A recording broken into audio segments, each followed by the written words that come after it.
Good news for today, our good news is from 1 John chapter 4, verse 10. This is love, not that we loved God, but that He loved us. Praise be to God. The Bible does indeed tell us that Jesus loves us. Over and over again, we read that truth. Take for example the writings of the Apostle John, the disciple whom Jesus loved. He tells us about God's love in one of the best-known verses of the Bible, John 3:16.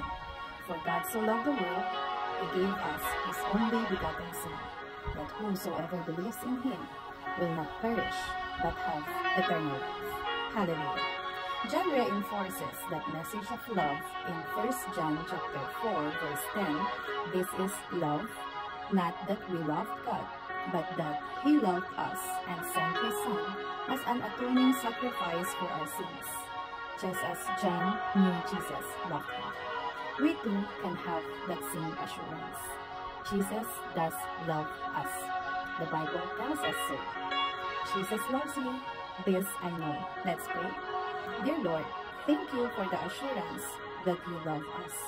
We are filled with gratitude that you love us so much that you died for us. In Jesus' name, amen. Have a blessed day. Till next. Good news.